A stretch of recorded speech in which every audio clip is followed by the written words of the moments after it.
Muy buenas noches, bienvenidos a Odisea. Bueno, en el corazón de los partidos se está discutiendo hoy apasionadamente, con mucha inquietud, con mucha preocupación, vamos a ver por qué, la oferta electoral para las elecciones legislativas. Es el corazón de la vida democrática, es donde se discute el corazón de la política, que es el poder, muchas veces de manera desagradable. La pelea es una pelea por momentos desbocada, donde muchos actores muestran lo peor de sí mismos, porque están ahí, en el momento de la máxima ambición. ¿Sobre qué telón de fondo se recorta esta operación? ¿Sobre qué contexto o en qué contexto se desarrolla esta discusión y se diseñan las estrategias de cada grupo? Quiero mostrarles dos gráficos para examinar, para tomar conciencia de ese contexto general. Este es el primero. Es un gráfico, está un poco borroso. Es un gráfico que muestra algo muy interesante que se llama Purchasing Managers Index. Es un índice que lo que revela es el resultado de una encuesta que se realiza a nivel global con los gerentes de compras de las grandes corporaciones. Y se les pregunta si van a cuánto y cómo van a comprar el año que viene. Es decir, qué nivel de optimismo hay respecto de la economía, del funcionamiento de sus empresas, de los mercados, medido en la voluntad que tienen esos gerentes de comprar insumos, comprar mercaderías, la perspectiva del capitalismo a través de los que compran en las grandes corporaciones. Esto se lo dedicamos especialmente a Alberto Fernández, que nos aconseja que hay que reformar el capitalismo porque ha funcionado muy mal durante la pandemia. Esta línea azul, que les digo es borrosa, pero miren dónde está acá, es la perspectiva de la economía de los Estados Unidos. Uno diría el país capitalista por excelencia.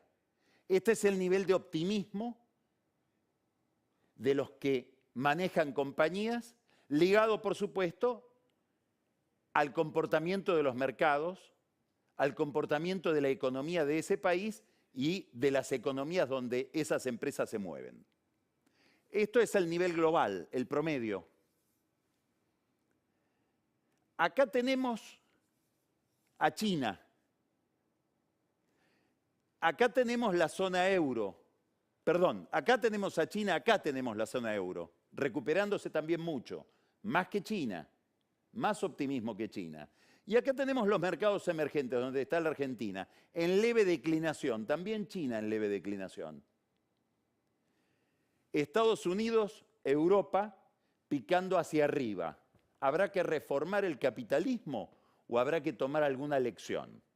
Ahora vamos al segundo gráfico, que es mucho más comprensible, entre otras cosas porque visiblemente está más nítido, y está preparado por la OCDE, que es la Organización de Países Desarrollados, a la que ha aspirado a ingresar la Argentina durante el gobierno de Macri, intenta también Brasil. Bueno, ¿qué nos cuenta este gráfico? Nos cuenta en qué momento los países, según las perspectivas o los pronósticos de la OCDE, van a volver a la normalidad prepandemia, es decir, van a volver a la vida económica normal. Fin del 2020, ninguno. China y Turquía se aproximan, pero ninguno. Fin del 2021, Alemania, India, Indonesia. Fin del 2022, tenemos países que se aproximan, Australia, Canadá, Italia, el Reino Unido. Pasan el final del 2021 y a mediados del 2022 22 están ya recuperados. Brasil, antes del 2022, va a estar recuperado. Francia. España va a tener que esperar un poco más y se va a recuperar a mediados del 23. Lo mismo México, un poquito más tarde que España. Arabia Saudita tiene que pasar el fin del 23 para que se recupere y se recupera en el primer trimestre, da la impresión del 24. Sudáfrica se recupera a finales del 24. Y preste atención a este dato. La Argentina tiene que pasar el final del 24 para recuperarse, el final del 25, y nos recuperaremos según la OCDE.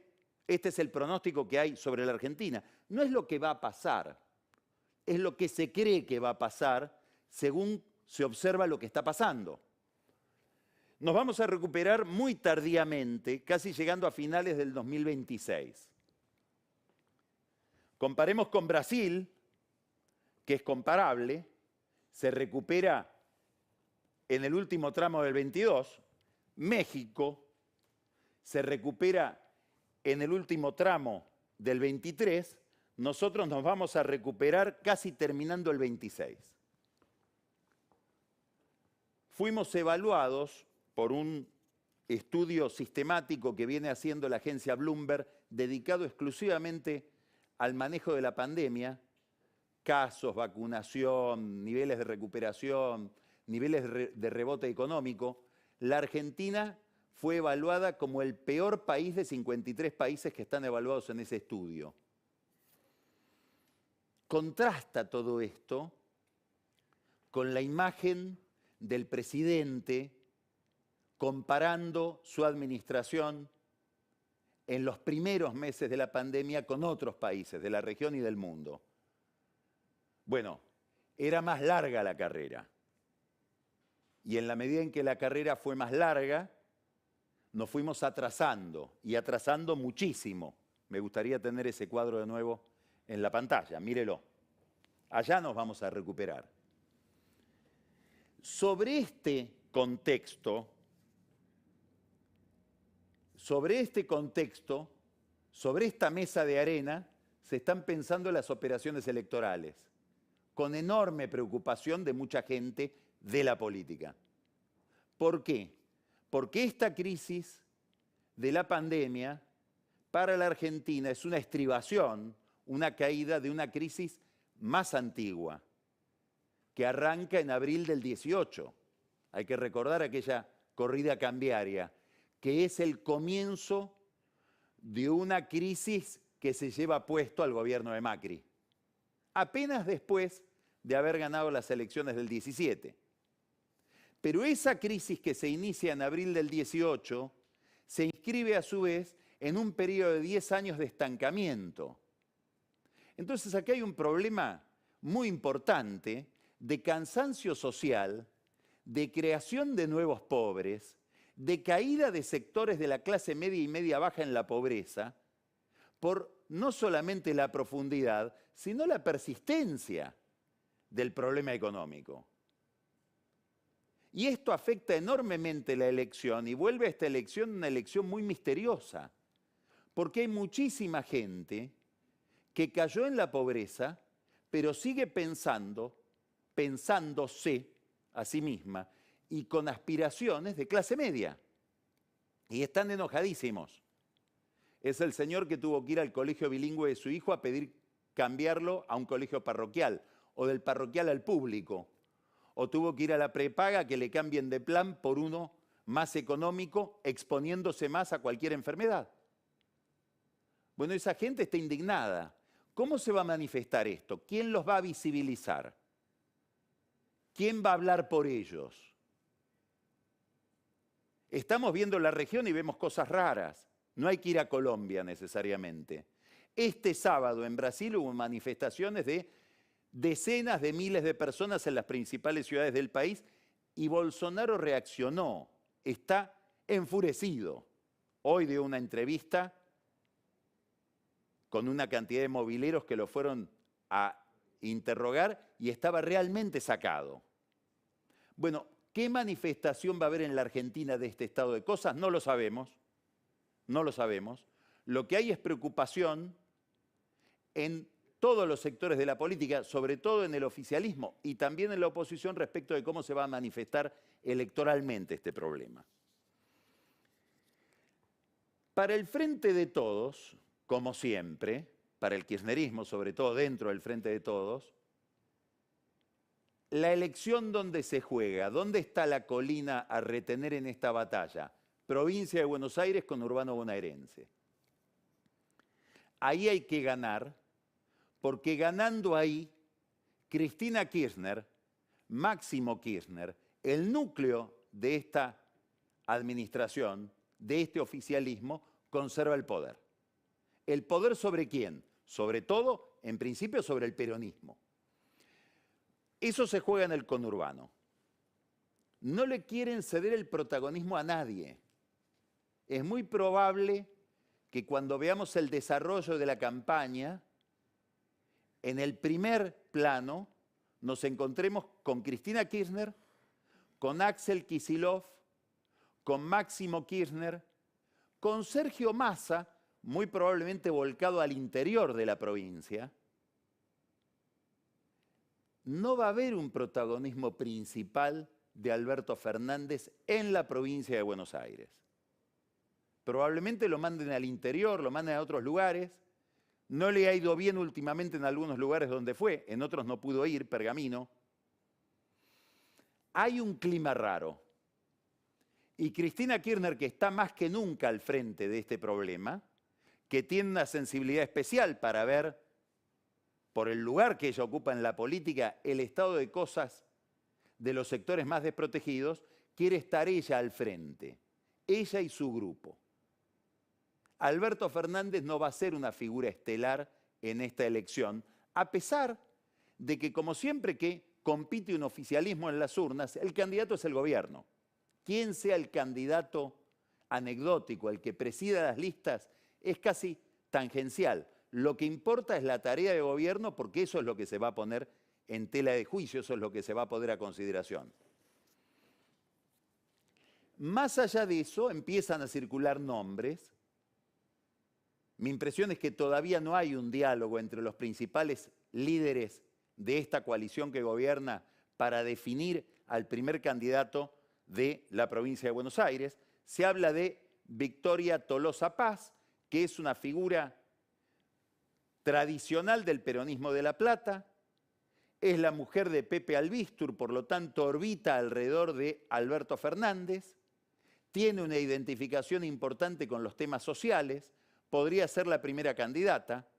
Desde la Casa Rosada, curiosamente, lanzan el nombre de Fernanda Vallejos, que tiene poco que ver con las ideas de la Casa Rosada o con lo que nos dice la Casa Rosada que piensa. Es más bien alguien ligado a Cristina Kirchner, a posturas más radicalizadas desde el punto de vista de la economía. No es Cámpora.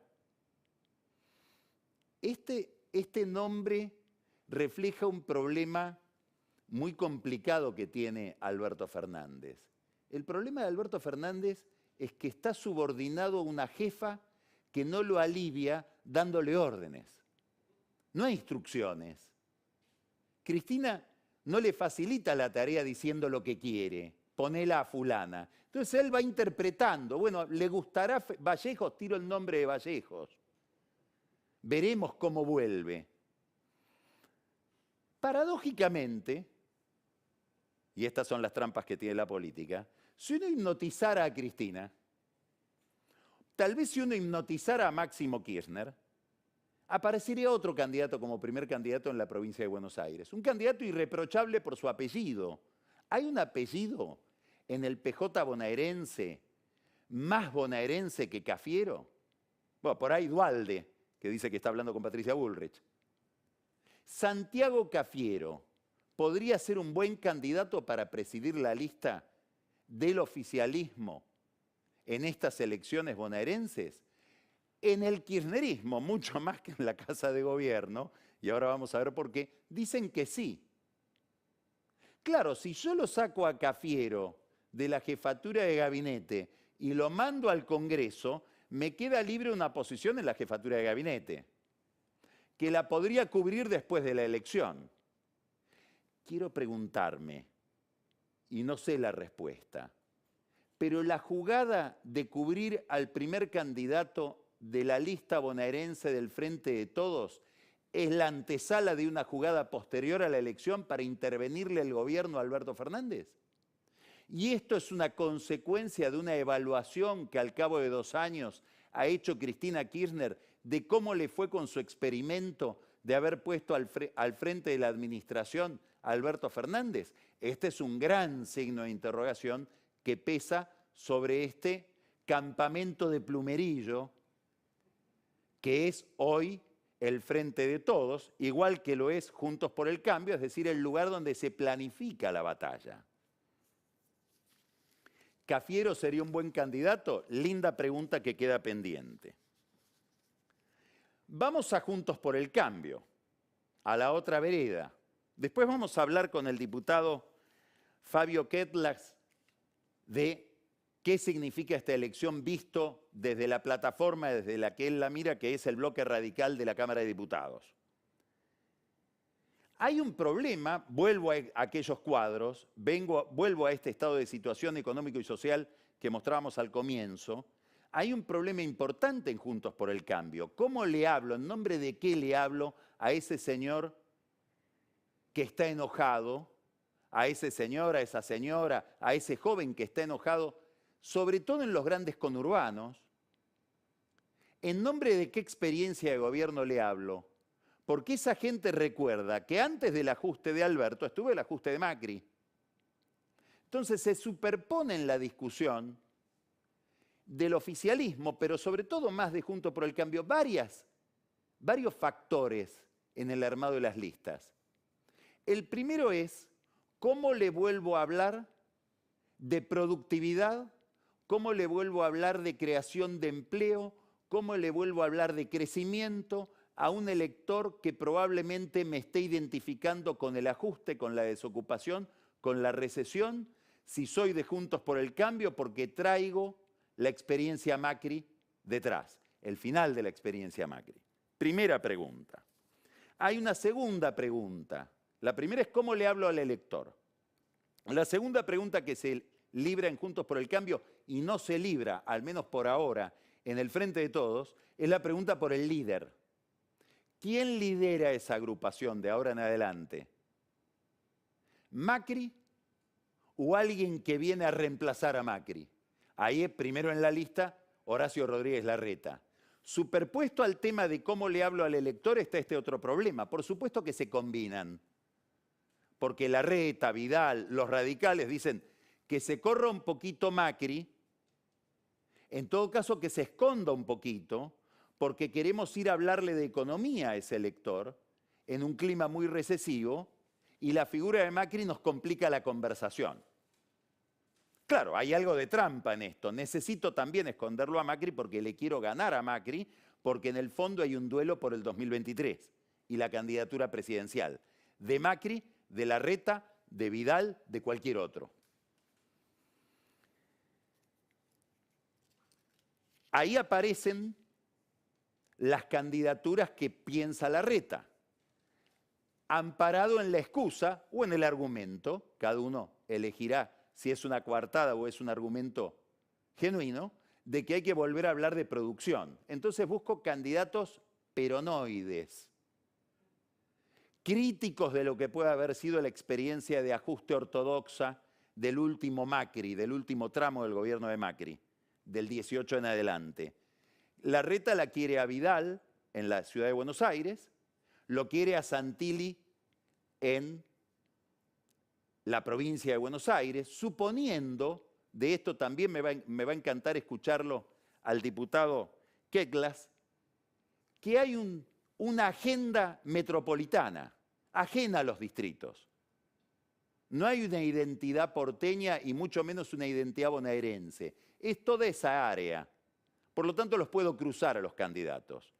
Y a Vidal traerla de la provincia a la capital y a Santilli mandarlo a hablar de seguridad al conurbano en un lenguaje peronista.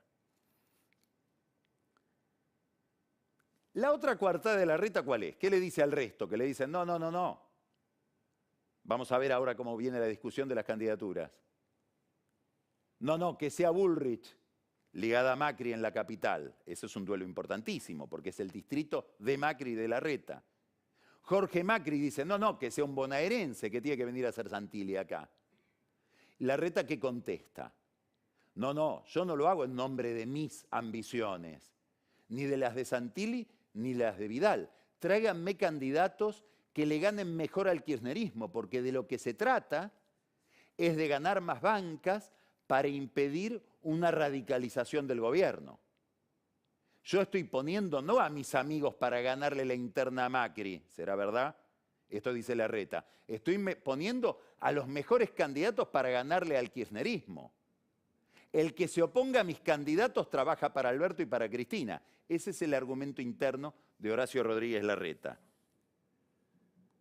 Claro, con ese argumento lograría, si es que termina cumpliendo su sueño, que la lista de Juntos por el Cambio de la provincia y la lista de Juntos por el Cambio de la capital, con Vidal y con Santilli, se referencia en su liderazgo y subliminalmente eso podría ser leído como el desplazamiento de Macri. Y le sacaría alguna ventaja a Macri en una carrera hacia el 2023, donde Macri se podría recuperar mejor, más adelante, posiblemente, en especial si al gobierno le va mal en la economía. Larreta, ¿qué quiere? Larreta quiere mostrar su poder de fuego. Quiere mostrarle a sus adversarios cuál es su ejército en esta batalla. Ahora que nosotros estamos acá hablando de él está comiendo con los principales intendentes del grupo de Juntos por el Cambio, sobre todo del PRO, de la provincia de Buenos Aires. Y mañana seguramente en algún diario, o en todos, vamos a ver la foto de esa comida. Porque él quiere mostrar que cuidado con discutirme a Santilli, porque si me vienen a proponer una interna, yo la gano porque tengo el poder del aparato estatal de todos los distritos. Mensaje también para Jorge Macri, que resiste ese desembarco. Ahora, entonces, primera discusión, es una discusión por cómo se le habla al elector que puede estar enojado por la experiencia económica de Macri en un momento recesivo, en un momento de mucho dolor social. Segunda discusión, hay un duelo entre Macri y quienes quieren reemplazarlo como líderes de la oposición o de Juntos por el Cambio. Hay un tercer debate, que es un reajuste en la sociedad Juntos por el Cambio con actores que dicen, no, nosotros queremos ocupar otro lugar en la mesa. Ahí está Carrió,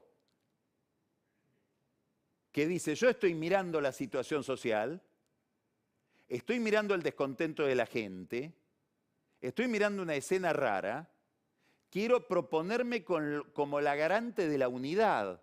¿Por qué? Y porque corremos el riesgo de perder votos en la división, o en todo caso, de en la pelea interna sacrificar a alguien. Claro, esa unidad la llevaría a Carrió probablemente a la idea de encabezar la lista en la provincia de Buenos Aires. ¿Qué opinan los demás socios de Juntos por el Cambio de la competitividad de Carrió en ese distrito? Otra pregunta importante. Pero además están los radicales, que vienen pensando la historia desde 1890. Es otra duración. Miran con una longitud de onda para la cual el PRO es una anécdota. Nos tragamos en 120 años 40 PROs. Así piensa un radical de pura cepa. Lo que nos faltan son candidatos competitivos para ir a darle la discusión a Larreta, a Macri, a Carrió, al que venga. Y ahí es donde tiene sentido la figura de Lustó en la capital y la figura de Facundo Manes en la provincia de Buenos Aires. ¿Le van a proponer una interna a Larreta en la provincia de Buenos Aires? Ya hay quienes lo van a ver a Manes para eso. A Manes y a los aliados de Manes en la conducción del radicalismo de la provincia. Centralmente, Maximiliano Abad. ¿Quiénes lo van a ver? Por ejemplo, Jorge Macri, que le dicen, ¿y por qué no nos juntamos? Y los radicales y un sector del PRO disidente enfrentamos a Larreta y a Santilli. ¿Manes querrá esa pelea? Tiene ahí un asesor que se llama Gastón Dueck, que está evaluando toda la jugada, sobre todo mirando encuestas. ¿Le sirve a Manes convertirse en una pieza de una interna o él espera ser la cabeza de una lista de unidad pensando en las elecciones del 2023 para presidente? Nadie lo sabe, nadie lo sabe. Todo esto es el juego interno donde se ponen en funcionamiento la necesidad de ganar la elección y conquistar al electorado, la necesidad de ir definiendo roles para el 2023, sobre todo en Juntos por el Cambio, porque ese juego Cristina se lo resuelve al oficialismo, por ahora manda ella sin discusión.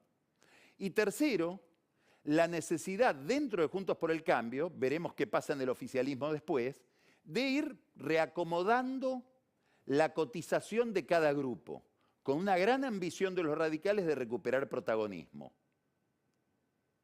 Esta ambición también se ve en otros actores. Por ejemplo, Gerardo Morales, que no hay que perderlo nunca de la pantalla. Gerardo Morales que le viene a decir a Lustó, ¿y por qué no enfrentás a Larreta? Tal vez se lo diga también a Manes. ¿Morales está en otra jugada?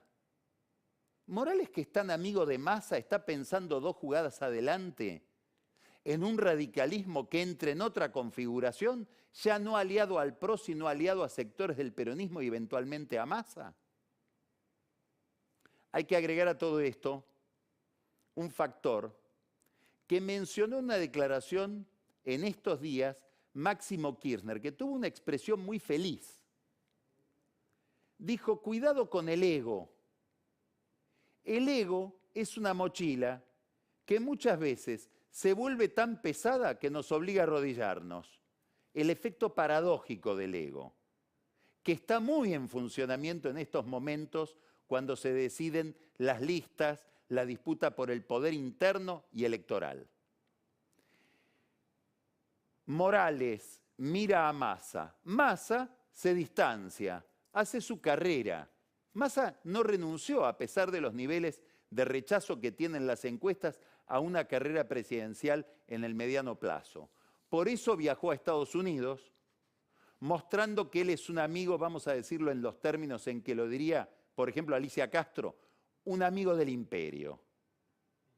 ¿Cómo le fue? En la superficie le fue bien. Probablemente él hubiera deseado que mientras él estaba allá, diciendo que si se lo mira bien al kirchnerismo, no es tan enemigo de Estados Unidos, no es tan bolivariano, le hubiera gustado que el gobierno, en ese momento en que él estaba allá, no le niegue a Estados Unidos, ni se niegue a sí mismo, un voto más severo por la situación en Nicaragua, donde Daniel Ortega está construyendo aceleradamente una dictadura insoportable, eliminando de la competencia electoral a todos sus rivales. Le pasó a Massa que mientras él decía que las cosas eran distintas, el gobierno se abstenía junto con México en la OEA por la cuestión de Nicaragua. A Massa le hubiera gustado también volver de los Estados Unidos con una noticia, en alguna medida estaba planificado para eso el viaje, de un avance de la negociación con el Fondo Monetario Internacional. ¿Cómo? Con una reunión con alguien del Tesoro. Le ganó de mano Martín Guzmán. Cuando Massa pensaba en entrevistarse con alguien del Tesoro, lo hizo Guzmán vía Zoom con el segundo de la Secretaría del Tesoro, que es el encargado de Relaciones Internacionales. Ahora vamos a ver después qué significó esa reunión.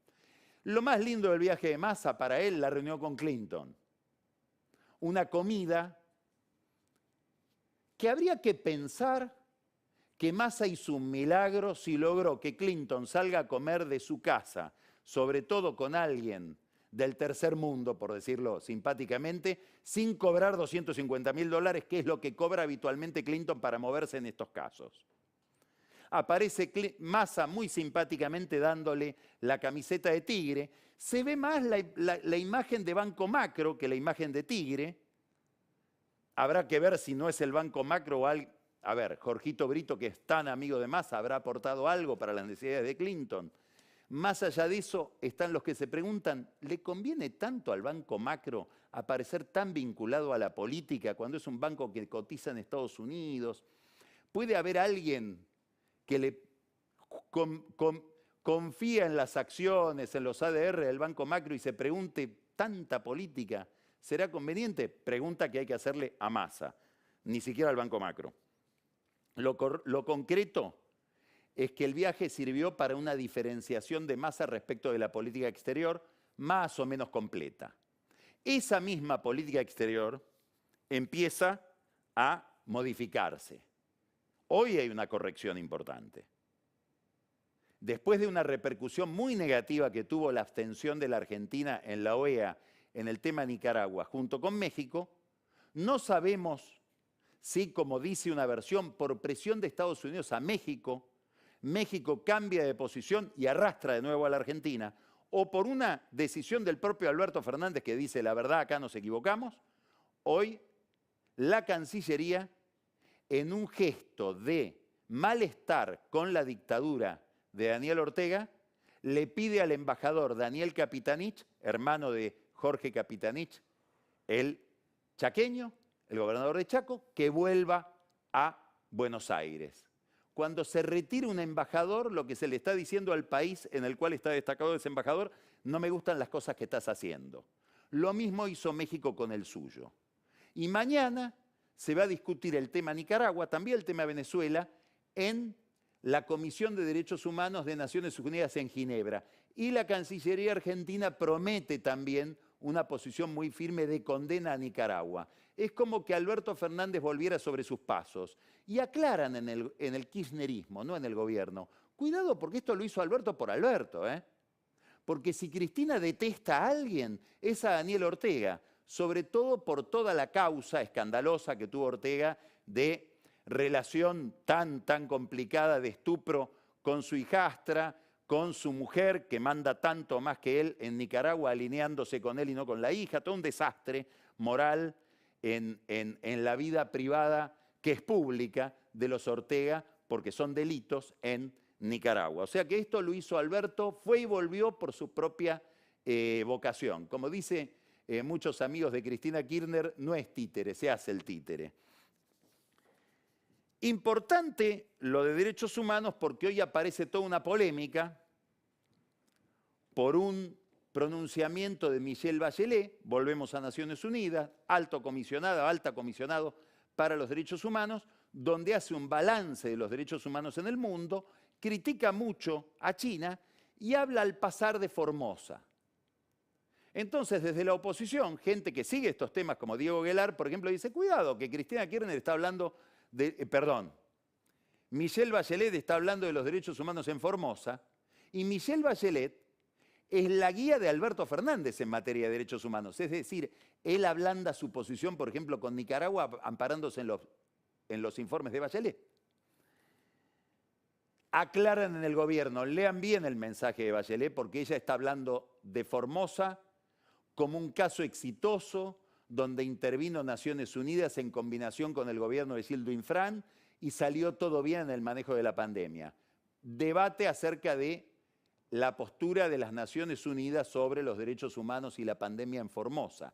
Importantísimo para el gobierno, porque si se llegara a señalar a Gildo Infran violando derechos humanos en Formosa, estamos hablando de una clave de bóveda de la construcción política de Cristina dentro del oficialismo. Es un gran aliado federal, tanto como Zamora en Santiago del Estero, de la vicepresidenta, y ha sido uno de los grandes financistas de la campaña, Gildo Infran, de Alberto Fernández y Cristina Kirchner.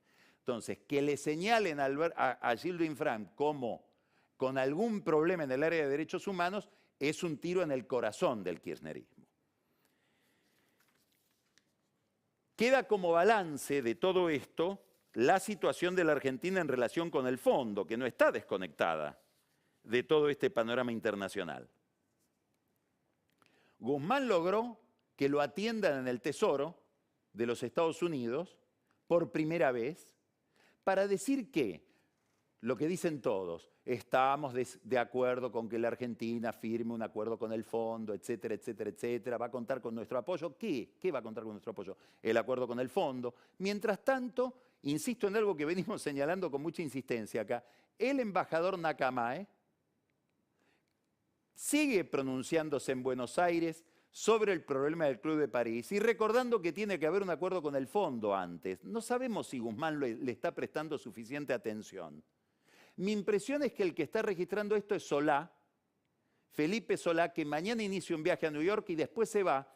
Jorge Argüello, el embajador en Estados Unidos también, van a Italia a la reunión del G20 donde va a haber figuras muy importantes, entre otros el canciller de Japón. A lo mejor se habla de la Argentina ahí. Japón es el segundo acreedor de la Argentina del Club de París, donde vamos de cabeza hacia el default. Y el acuerdo con el fondo quedó para el año que viene. Ya lo dicen hasta oficialmente dentro del fondo. Quiere decir Guzmán, que lo quería tener liquidado para febrero de este año, después lo pasó a mayo, ahora lo tiene que pasar para después de las elecciones. En el fondo hay gente muy informada que dicen, miramos unos papeles que nos trajo Sergio Chodos, el encargado de representar a la Argentina acá, no hay nada serio como para empezar a discutir. Quiere decir que pasa después de las elecciones esa discusión. El acuerdo no se firma por razones electorales. Habrá que ver el resultado de las elecciones para ver si ese resultado autorizan, con Cafiero o sin Cafiero en la jefatura de gabinete, con Guzmán o sin Guzmán en el Ministerio de Economía, a llegar a un acuerdo con el fondo después de octubre, de septiembre, de noviembre de este año, que es cuando van a ser finalmente las elecciones generales. Vamos a empezar Odisea, tenemos muchísimos temas, tengo mucha expectativa en lo que vamos a escuchar del diputado Fabio Quetlas, es un radical muy original, él se dedica a estudiar megaciudades. Vamos a hablar del conurbano, vamos a hablar de la vida en la ciudad en la pandemia y vamos a hablar también de la disputa de poder que hay en Justos por el Cambio, de la relación de la oposición con el gobierno. Después, con Daniel Vilota vamos a profundizar en estas cuestiones del armado electoral y con Pancho Olivera vamos a hablar de un tema crucial en la relación gobierno-sindicatos en épocas de alta inflación, la caja, las obras sociales. Marcos Buscaglia nos trae un tema inquietante para todos, inflación y pobreza. Y después vamos a recuperar del pasado a una figura, se conmemoró ayer un nuevo aniversario de su fallecimiento, Manuel Belgrano. ¿Quién fue Belgrano? Cuyo padre bajó del barco, era italiano, de Oneglia, esa era